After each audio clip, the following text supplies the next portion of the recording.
The topics and opinions expressed in the following show are solely those of the hosts and their guests and not those of W4CY Radio, its employees, or affiliates. We make no recommendations or endorsements for radio show programs, services, or products mentioned on air or on our web. No liability, explicit or implied, shall be extended to W4CY Radio or its employees or affiliates. Any questions or comments should be directed to those show hosts. Thank you for choosing W4CY Radio.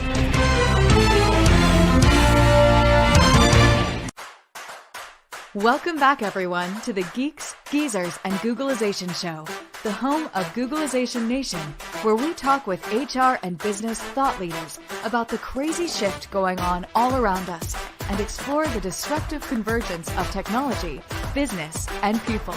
Here are your hosts, Ira Wolf and Jason Cochran.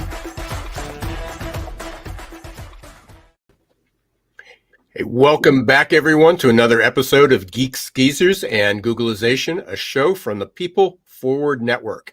I'm Ira Wolf. And I'm Jason Cochran. Thank you for being part of Googlization Nation.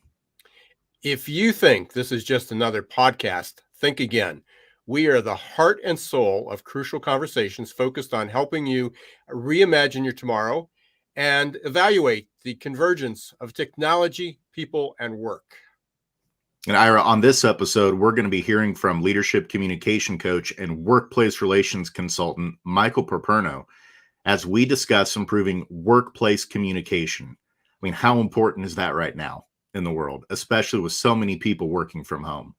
And he's also the co-founder, or founder rather, of a consulting firm, the Comvia Group, which helps professionals get their messages heard, convince stakeholders, become better presenters, build their personal brands, improve interpersonal and workplace relationships, and inspire high-performing teams.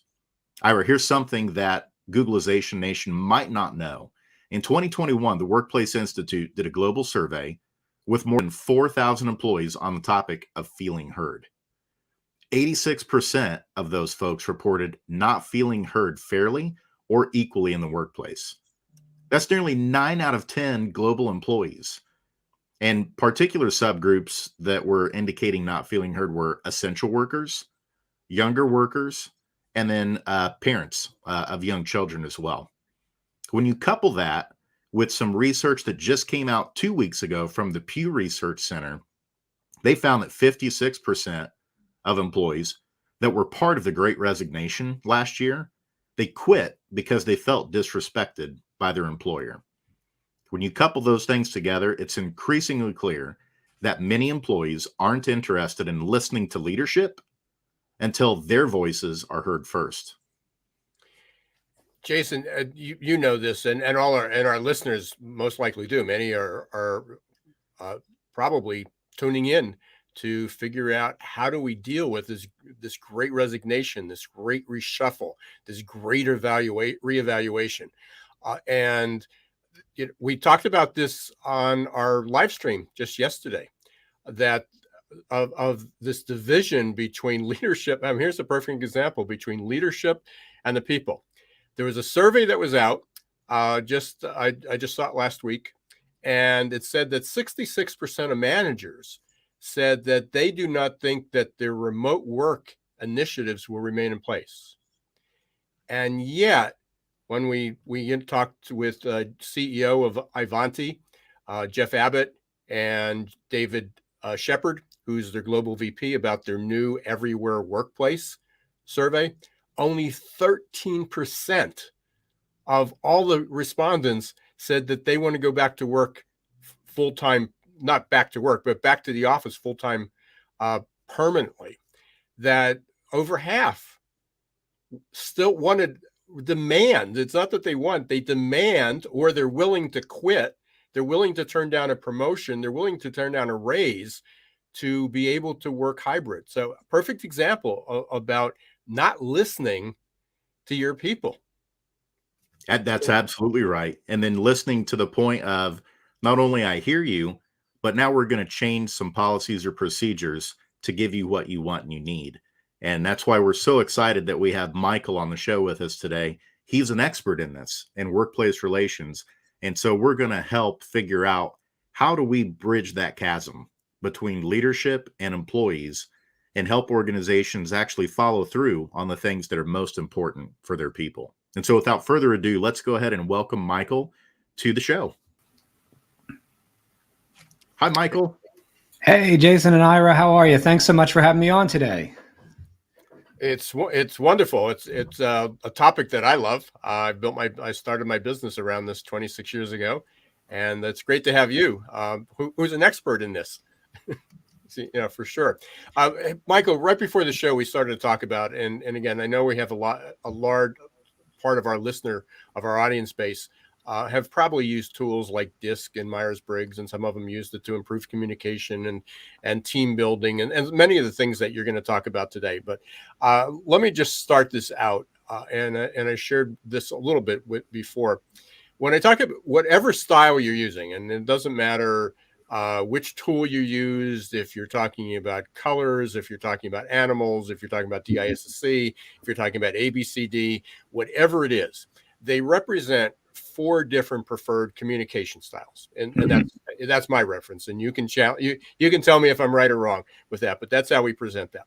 And so, if people can imagine that, let's say there's only 4 languages in the world, and there's thousands of languages, but only 4 languages in the world: English, Spanish, Japanese, and Russian. And you only understand English. And the other people in the room only talk the other languages, only speak the other languages.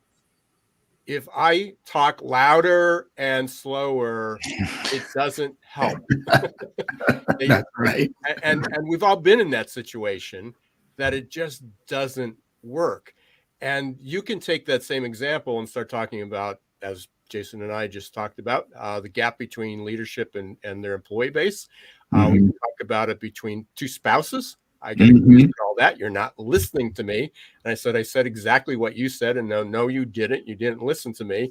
How do we get beyond that? So again, that's the setup. That's where we're coming from. I know we have a lot of our listeners are familiar with DISC and Myers-Briggs. And I wanted to put that, and I know you have a tool that you use as well, and we can dig into that.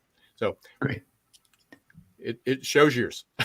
Yeah. So that's a great example. I mean, talking louder and talking slower isn't necessarily going to make you communicate well. And I think the point there that I take from that, and something that I teach and that I coach a lot of people on, is a lot of times we craft the communication for us in our style.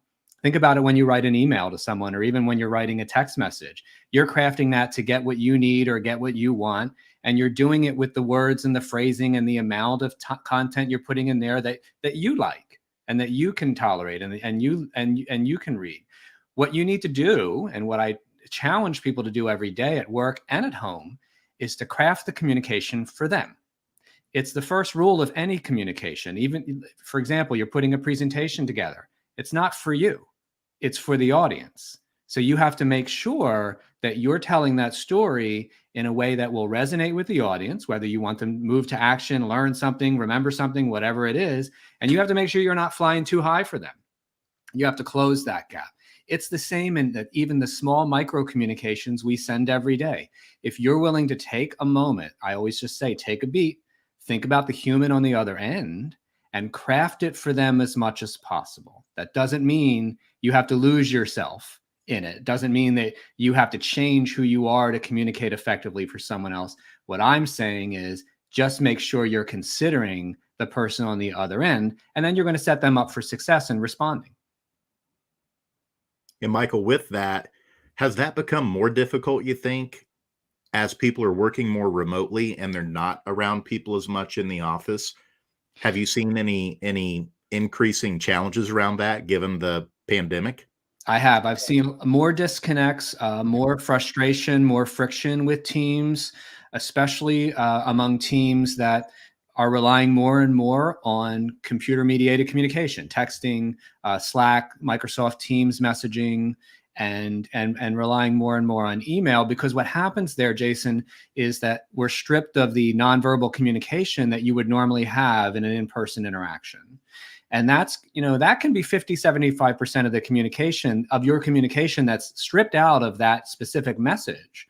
So sometimes you have to ask for that face-to-face meeting over Zoom or Teams Sometimes it's better to do an audio call or pick up the phone, especially for delicate topics, because a lot of times the intent that you have when you're crafting that communication doesn't come through without the benefit of having the tone of voice, the facial expression that goes with it.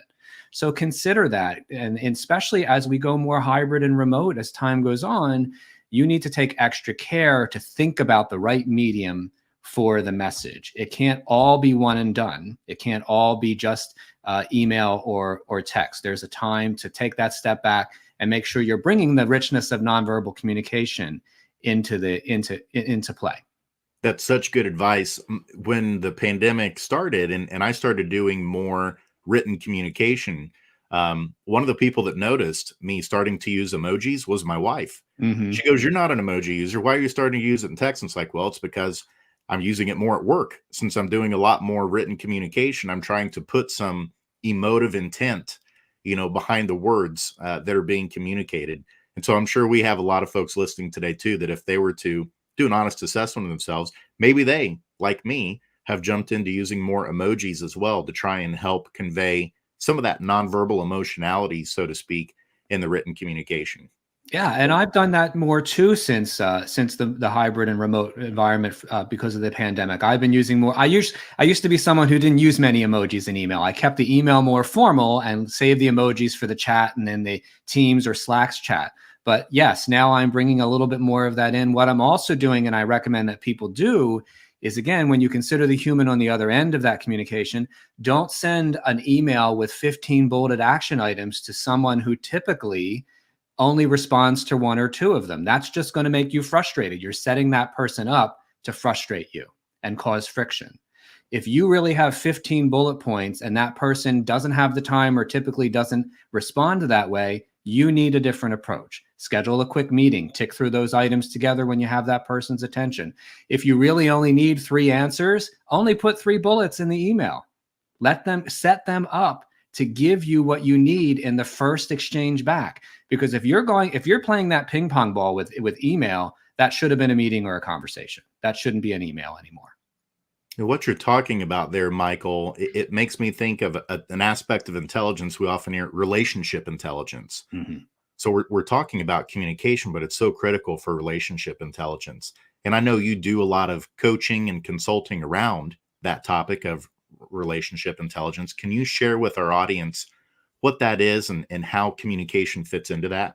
Sure. It's an important piece that we often as leaders get wrong when we put teams together is we train them on the procedures, we train them on the communication channels we have in place. We talk sometimes about when we should use email for this, chat for that, or whatever. So we have those procedures and we do that type of training. But what we often miss is we don't train our folks to understand each other or give them the opportunity to understand how we're all beautifully different when we come together.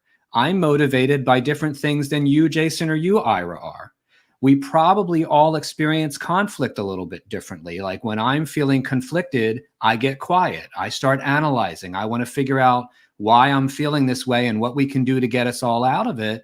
But Ira, you may be someone who looks out for the welfare of the team first and is more concerned about the people and how everybody's feeling and if we're okay. Jason, you may be someone who says, and I'm not saying you are, I don't know, but you may be someone who says, okay, we got to fix this now.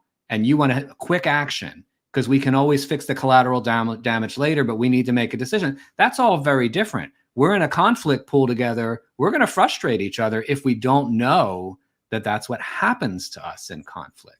So what relationship intelligence is, to answer your question, is when we can do the work to get insights into how we all operate, we can then help each other in these moments of communication in ways that are going to resonate with each other. So basically, relationship intelligence is insights into each other so that we can improve communication and then improve our relationships and the business's bottom line or the organization's mission as a result.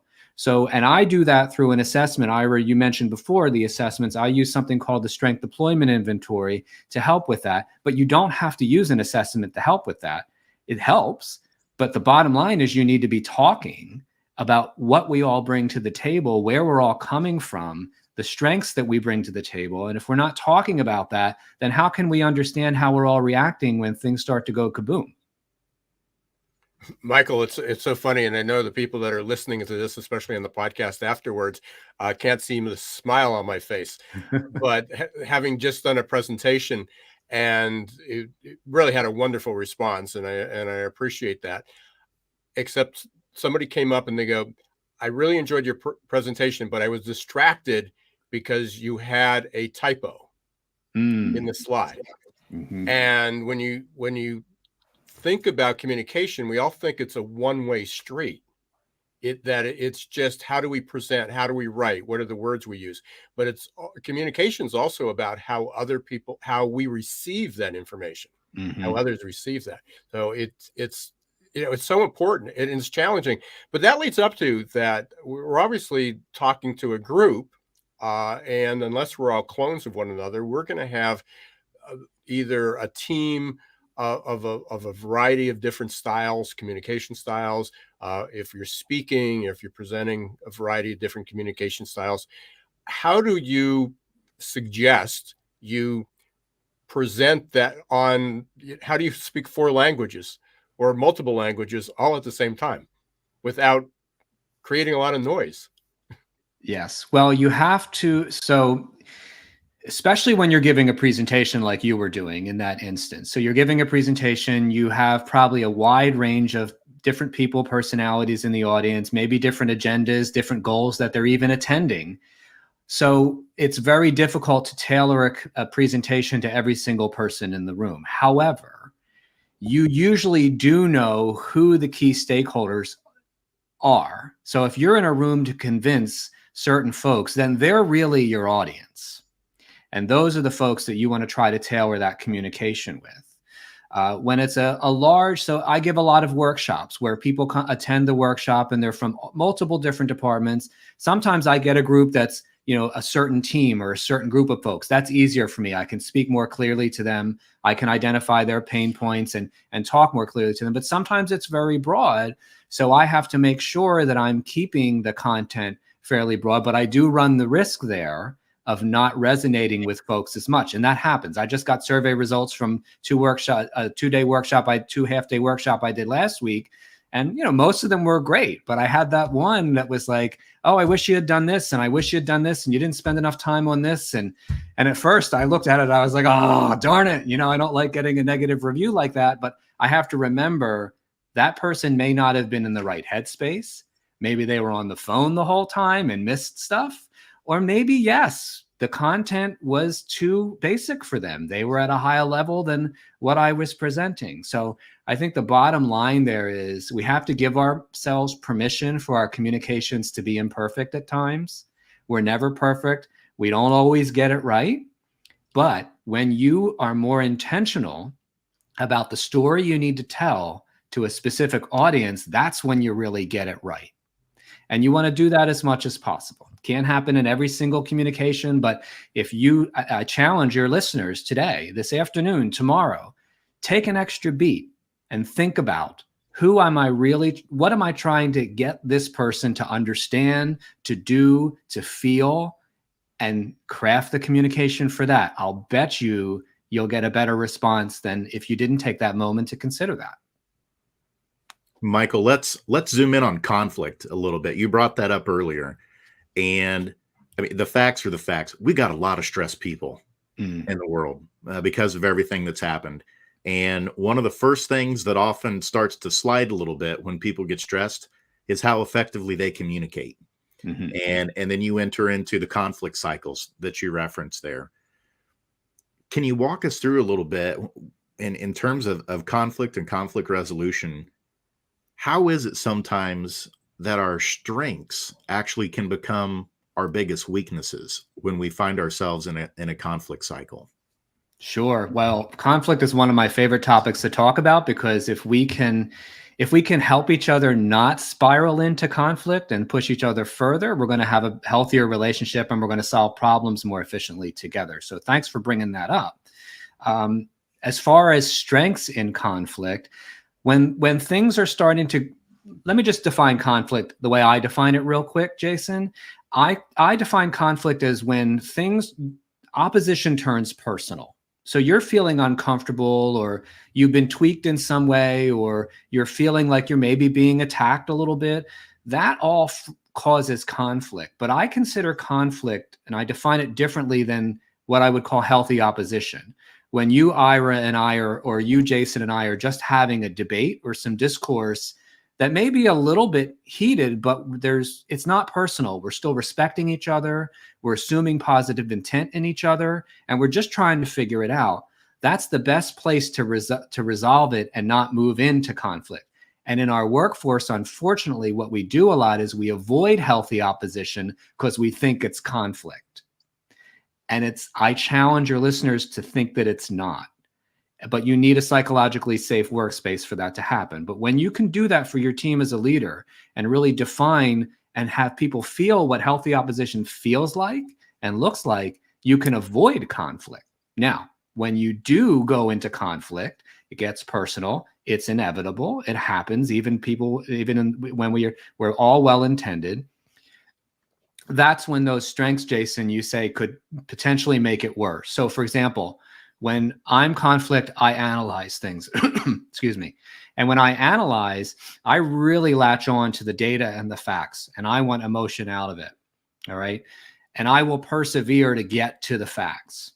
Now, perseverance for me is a positive strength to me. I'm doing what I need to do to get us out of this and to get everybody feeling well in the end. But to you, maybe in that moment, you may be so frustrated with me because I won't let go. And I won't get to a resolution fast, or I'm ignoring the people and the emotions. I'm not intending to do that, but the way I operate in conflict is to figure it all out factually, and then I feel strongly we can resolve it. But I could tweak you in that moment. We do it all the time in conflict because of the way I feel like a strength should be used when things aren't going well is different than yours and could be different than Ira's. So the best thing you can do is honor that. If I can say to you, Jason, I know you want to get to a resolution quickly. I respect that. I think that's a great move. But can I have 15 minutes just to work through this? Because I'm going to be more effective in resolving this with you if I can get that time. Likely you'll give it to me, but you didn't know that I needed that unless I told you, right? That's right. So that's the challenge for everybody, is to just really take that step back and think about how someone may be processing this a little bit differently and give them the space to do that. Of course, if you do an assessment like the one I do, you can find out about your team's different, the way they experience conflict and know, but you can do it just by observing. If your listeners observe when things aren't going well, how people are behaving and what they're doing, you can learn, okay, that's what Janine does when she's conflict. It's not bad. It's just different. It's different than me. That's brilliant, Michael. And just to reemphasize what you shared there real quickly, that sentence stem of I understand, and then fill in the blank with their need, followed up by, but can we, and then positioning your need. I think that's a brilliant tactic there that you just shared with our listeners that they can use to try and disengage conflict and reduce the primitive brain from coming up and taking us back and causing us to de-evolve into the more emotional part. Go ahead, Ira. Sorry. Oh, no worries. No, important point that you made. Michael, I love the point that you talk about. You can observe, and I mentioned earlier about listening. And, we talk about the disc language. And again, I use that as a broad term because people are familiar with it, which includes the SDI. Is an observable language. You don't need to test everybody. Well, how do we test people, strangers, or a customer walks in, or, certainly maybe you should do that before you date. And a lot of dating apps use things, similar to that. But if you learn to pick up the cues of what's the body language, what's the tone, what's the words people use, how quickly they talk, how loud do they speak, you can get a sense of where that is. But I'm going to put you on the spot, and I'm going to take this going back to what we talked about conflict, is that and let's talk about it generationally. And the show's topic is Geeks, Geezers, Googlization. So the original theme of that was my book, and it was about the 4 generations and the conflicts before the 4 generations. And, a very, very common response I hear is like these young people, and generally they say millennials, and that's almost anybody under 45 years old now, but it covers a lot of people. But young people are just so sensitive. I just like to, I just say it like it is. It's efficient. I just tell them to do something and they take offense to it. And some people just say, listen, I'm just blunt. I'm candid, and go, that's what we like about you, Michael. You just say like it is. You don't beat around the bush. And then other people just shrivel up, get angry, take it personal, and go around. Have you worked, obviously have worked with teams and companies, or is there an example you can give of how you took a situation like that and improved it? Yeah, and it's a mutual understanding thing, and I feel like my millennials get a bad rap in our society, to be honest with you, because it's not fair to label them as too sensitive or whatever, however they get labeled in the business world. I do think that there is not enough training in our business world and in our organization world as far as type of training I've been talking about, really helping the relationship intelligence training, helping everybody understand where we're all coming from. But then also, the use of technology and tools is very different now than it was, a generation ago. I'm Gen Z. Okay. I've had email for most of my professional life, but social media wasn't there. Texting wasn't there. Most of my job and my first job was on the telephone, because some of my clients didn't even have email. So it's my journey has been different, and the journey of the millennials and the Gen Zs have been different.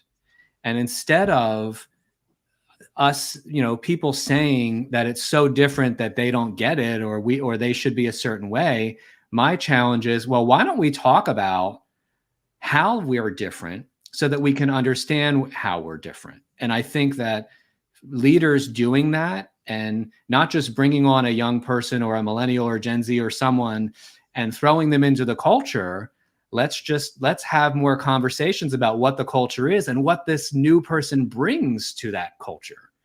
Because I always say, there's a lot of beauty in what we all bring, and a lot of times we miss that opportunity because we ask people to completely conform to what we think that job role should be, or we think the methods of communication should be, when really, if we turn it over and say, here's how we're doing it, you're new, you've had technology there as all of your life, how could we maybe be doing this differently? That could be a really great thing to bring into the culture or the communication system, but you can't then shove that down the throats of people who haven't used that. There has to be a conversation. There has to be a sharing.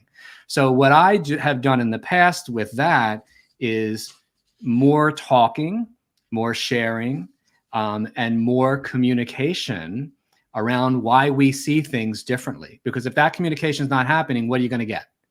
You're going to get friction. Michael, you just brought up an incredibly important point, but we're going to take a break because so many organizations today are hiring for culture fit. And while I believe that the people should share similar values, similar vision within your company, oftentimes when we talk about culture fit, it's political points of views or belief systems, or we're going to create a more diversity, and then it becomes about color and gender and ethnicity.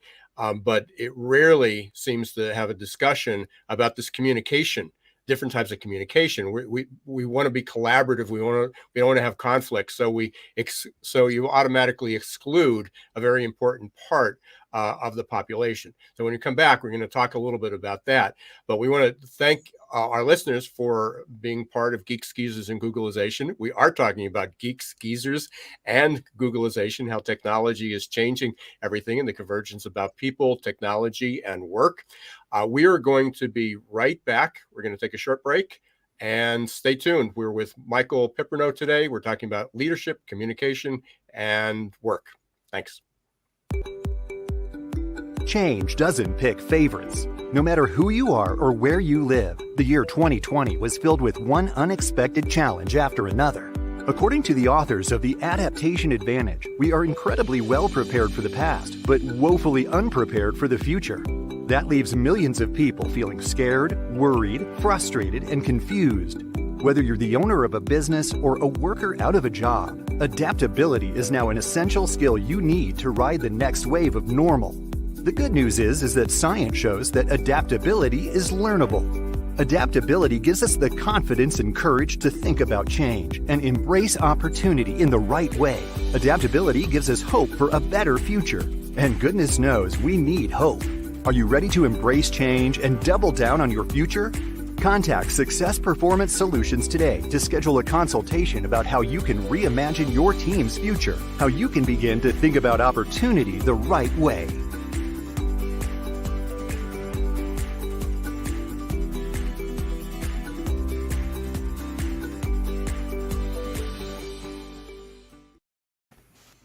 Hey, welcome back, everyone, to Geeks, Geezers, and Googlization. Thank you for being part of Googlization Nation. I'm here today with Jason, my co-host, Jason Cochran, and Michael Piperno from a company. His company is Comvia. We've been talking about communication, leadership, relationship intelligence, conflict, team players, team play, multiple generations. Michael, when we left off right before the commercial, we were talking about culture fit. How does relationship intelligence fit into culture fit, and also creating diversity, because so many people want to hire people like themselves, and while I always say that's a little easier to manage, it doesn't necessarily help the company grow. It doesn't help the people grow, and it doesn't help people progress. So what's your role in this? How can you help people? Sure. So, I mean, there's culture is critically important in a company or an organization.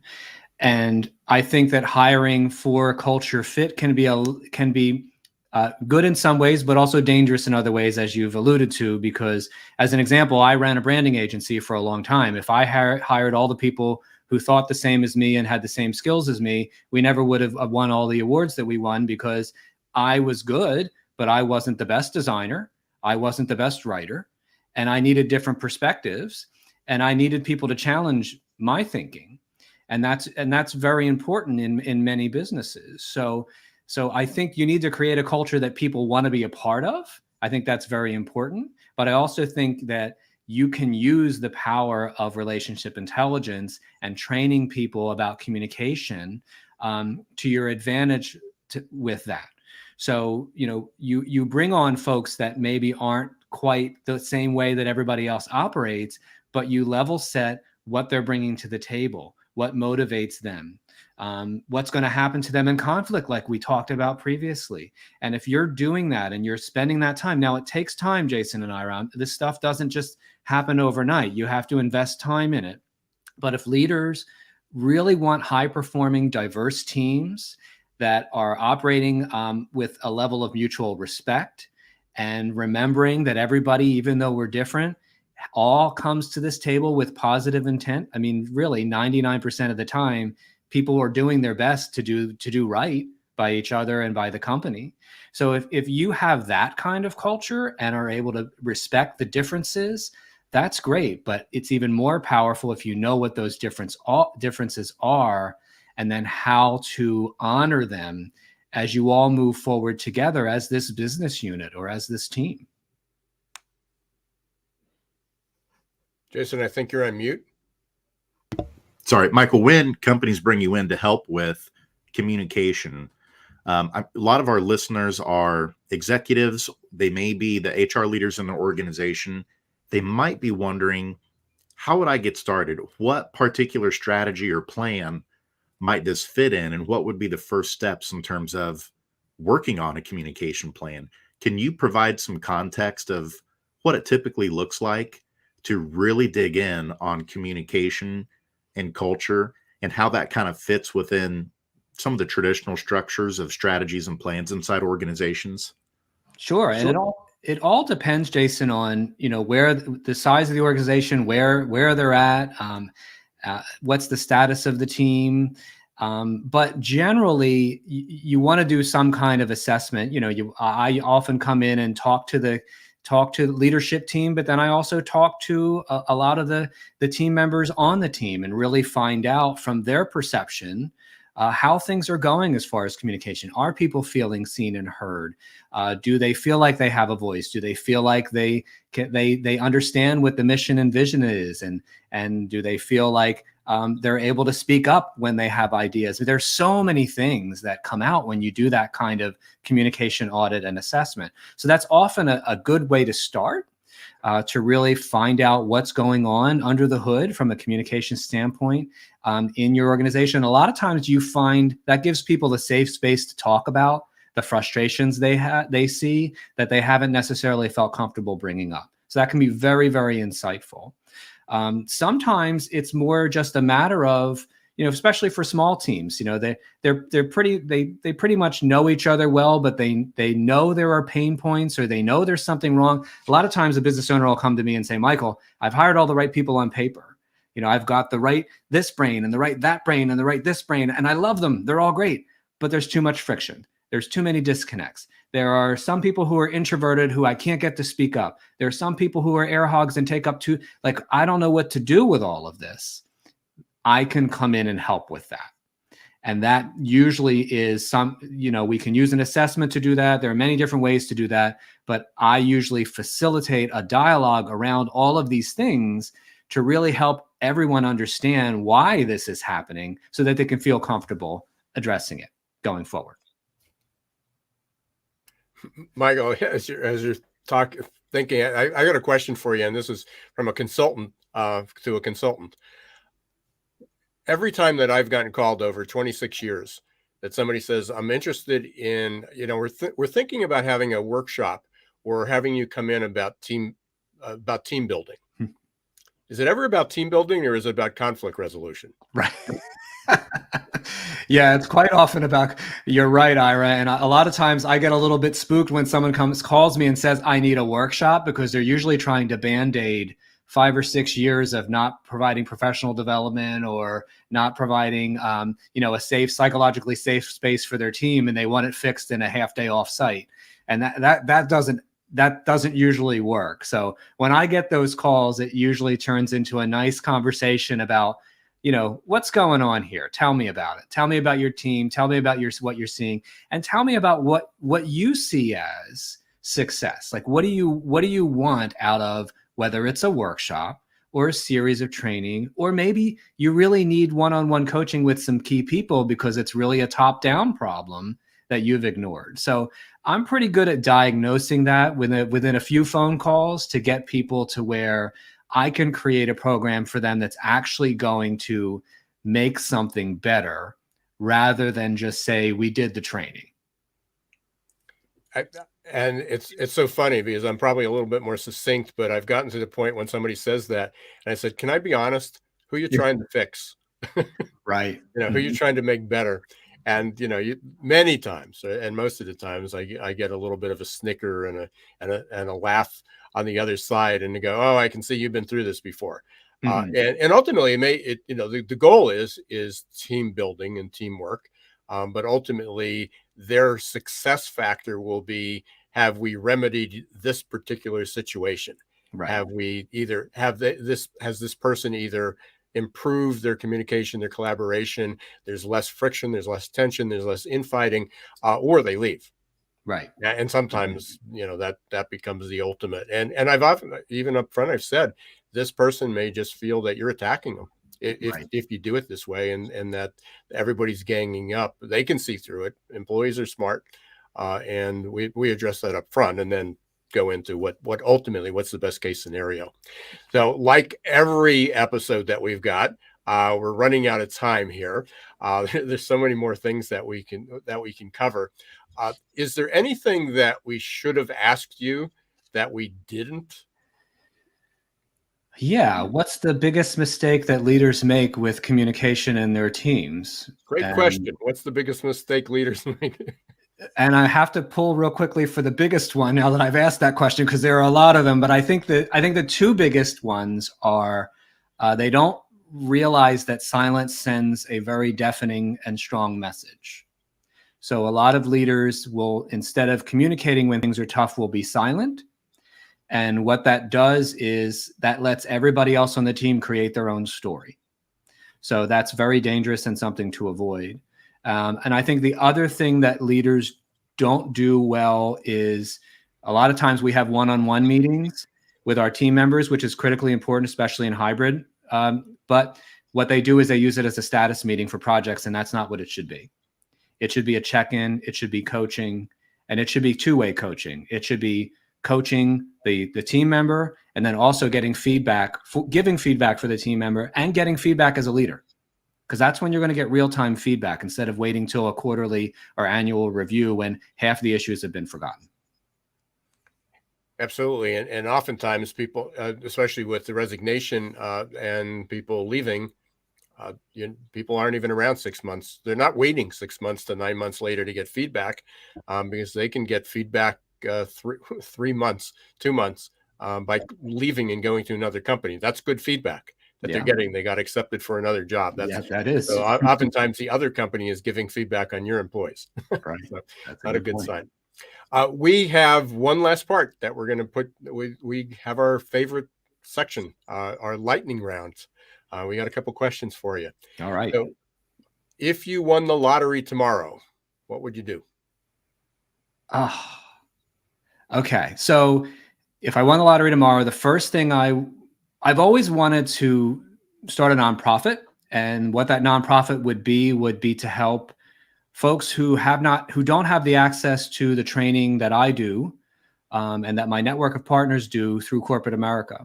So, or who don't have the means. So underserved, underrepresented communities and folks, I would create a nonprofit to give them this type of training that I do for free, so they have access to it. So that would be the first thing I do. And I think the second thing I do would be buy a condo or a house somewhere warm for the winter.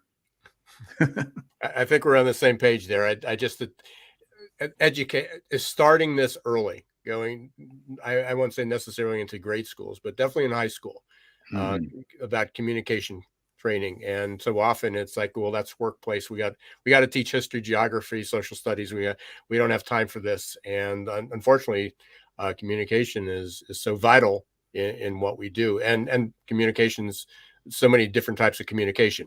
What's the best advice you ever got but ignored? Oh boy. To stay in a job I hated because the benefits were good and it was secure. If I had done that, I'd be a very unhappy man right now, I think, because I've changed careers a couple times because it was time. And each time I left what most people, and I even got feedback the first two times that you're crazy. What are you doing? You're leaving a secure, regular paycheck. Now, I'm not giving people advice to take risks that are going to put you in danger. I don't mean that. But if you can take a calculated risk that you feel confident in, and it means leaving that security because you're going to fulfill your purpose and do what you're really meant to be doing, I say do it. What are you most surprised about now about your Gen X self looking back at your what would your youth say? What would that 20-year-old say about you now? Yeah, well, the 20-year-old wanted to be an actor and wanted to be on Broadway and was a musician, and I still am a musician, but and I think if you ask folks I went to high school or college with, they would have told you that's what I was going to do. So I think the biggest surprise is that I'm an entrepreneur and my own boss, and I'm a pretty good businessman. So that's kind of a big surprise. If you had asked my 20-year-old self where I'd be, I don't think I would have thought I would be here. And that fits into one of my favorite themes about fixed and growth mindset, coming out, identifying, challenges, your strengths, making some mistakes along the way, and becoming something you never thought you would be. Absolutely. And mistakes I have made, but they've all been learning opportunities. So I'm thankful for everyone. Well, we always love to have our great guests back. and get updates. And that may be what we talk about next time about the mistakes that you've learned. Maybe we'll have a whole episode, Jason, on we'll bring a few big guests back and what are the biggest mistakes that they had. And my guess is we all shared in some of those. We just don't talk about them, or they're going to bring back some memories that we had. And Michael, that was one of them when you talked about the advice you got when I left, and that was 26 years ago when I left my career as a dentist, doing very well, paying 6 rounds of golf a week, making a lot of money, and people said, "Dream job," and it's like, what are you going to do? How can you walk behind? You had that investment. Right. Best decision. That door was shut. It was shut probably 6 months before I actually left, or Right. even longer. But yeah, sometimes you have to do what you enjoy doing. And now people ask me, when are you going to retire? And it's like, why? That's how I feel, Ira. Same thing. I feel the same way. Yep.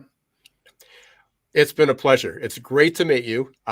We are within driving distance. We don't have to hop on a plane to see one another. So hopefully we're going to do that. Roxy's got your website up there. We are Comvia. Is that the best way for our listeners to reach out to you? That is, yep. Visit the website. I got a really great active blog there where I give post communication tips all the time. My podcast is also available on the site. The podcast is called the Leadership Communication Show. It's a monthly podcast.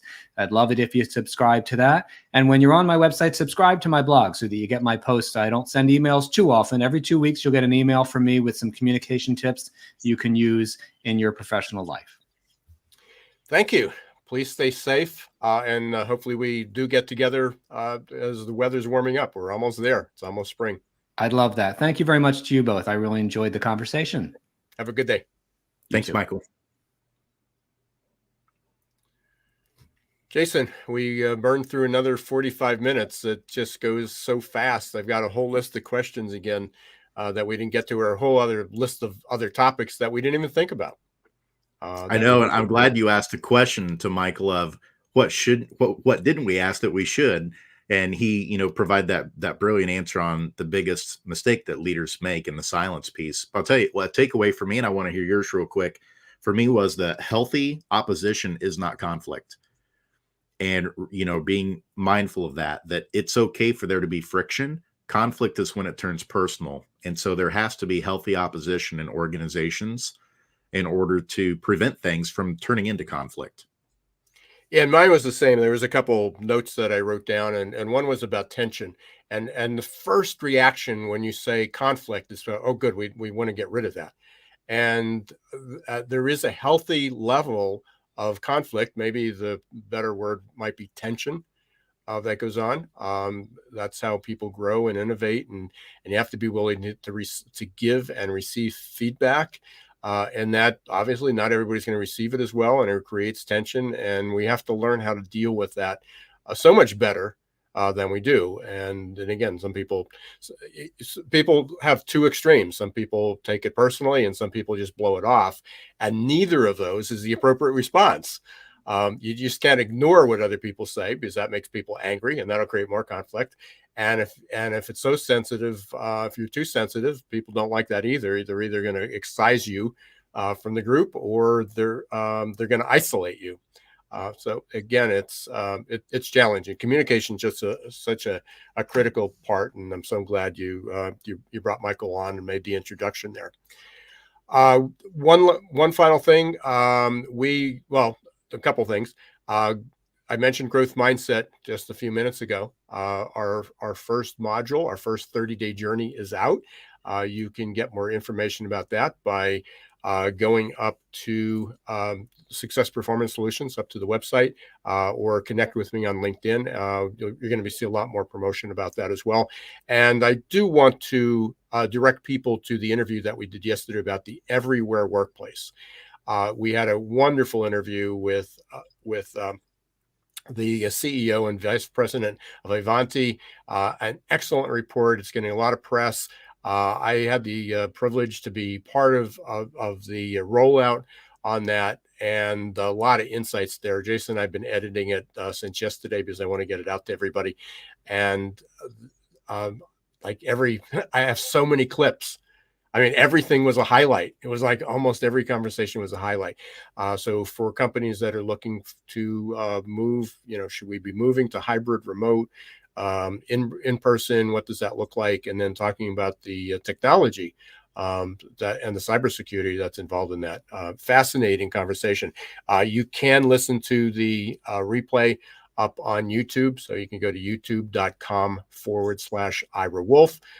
Is prominently up there, and then you're going to see a whole lot more coming out. So again, thank you. But ultimately, thank you for being part of the show. And it's time to sign off. We're getting the boot from Roxy here.